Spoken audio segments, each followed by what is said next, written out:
رمضان المبارک میں اتوار کی بھی کوئی چھٹی نہیں ہوتی ہے. اور میں یہ بات آپ کو بتاؤں کہ ہول سیل مارکیٹس کی ٹائمنگ اگر صبح 6 بجے سے 6 بجے تک ہے ہوتی رہے کوئی بات نہیں ہے, ان کو کوئی فرق نہیں پڑتا.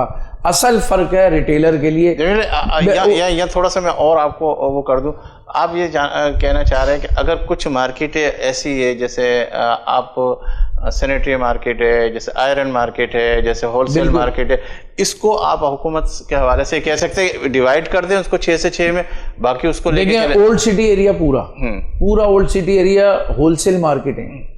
اولڈ سٹی ایریا 6 بجے پہلے ہی بند ہو جاتا ہے, چاہے حکومت اعلان کرے یا نہ کرے, وہ 6 بجے روزے سے پہلے ہی بند کرتے ہیں. یہ ہول سیل مارکیٹیں ساری صرف اور صرف مسئلہ جو ہے ریٹیل کی مارکیٹوں کا ہے.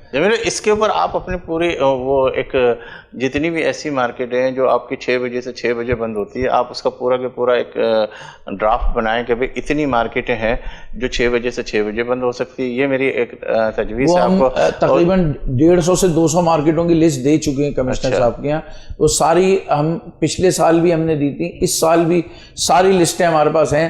کل ہماری ملاقات ہوئی ہے وزارت صنعت و تجارت سے, دریجو صاحب سے کل ملاقات ہوئی ہے. ہم نے ان کے ساتھ یہی درخواست دی ہے کہ بھائی آپ جو ہے ہماری ٹائمنگ 12 سے 12 کر دیں اور ہفتے کی 1 دن کی چھٹی ختم کر دیں, یعنی جمعہ اور اتوار جو کیا جمعہ ختم کر دیں, اتوار پہ رکھیں, تو یہ رش بھی ڈیوائیڈ ہو جائے گا پھر, اور انشاءاللہ کوئی ایسی بات نہیں ہوگی. اور ایس او پیز کے لیے ہم کہتے ہیں اگر ہمارا کوئی دکاندار ایس او پیز کا خیال نہ کرے اس کی دکان بند کر دیں, ہم آپ کے ساتھ کھڑے ہو کے بند کرائیں گے. نہیں, حکومت نے آپ کو سپورٹ بھی تو کیا, ابھی جو بیچ کے اندر یہ چھٹی آ رہی تھی کہ ہفتے کی اور اتوار کی چھٹی, لیکن واپس انہوں نے جمعہ اور اتوار کی طرف. اب دیکھیں یہ کتنا بھونڈا مذاق ہے.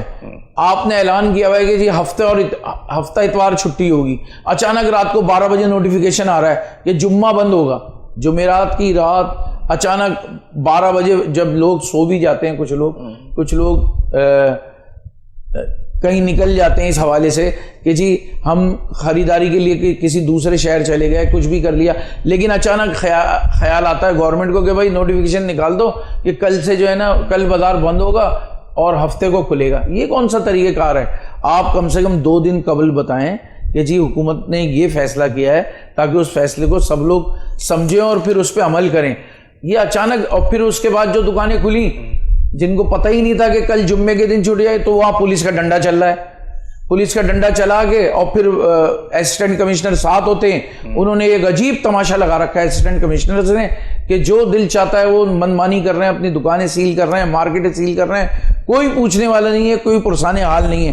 میں آپ کو بتاؤں آج بھی بہت ساری جگہیں ایسی ہیں کراچی میں جو پیسے لے کے کھلوائے جا رہے ہیں. اس پہ میں بات کرتا ہوں, اسسٹنٹ کمشنر کے حوالے سے بالکل آپ سے گفتگو کرتے ہیں. اچھا علامہ صاحب, آپ کی طرف میں آتا ہوں کہ رمضان کے حوالے سے ماشاءاللہ آپ نے وہ ساری چیزوں کو بھی کور کرنے کی کوشش کی, پیغام کے حوالے سے بھی کوشش کی. تو رمضان ہمیں کیا سکھاتا ہوا جاتا ہے, رمضان ہمیں کیا بتاتا ہوا جاتا ہے کہ کیا ہونا چاہیے جو آنے والے 11 مہینے کے اندر؟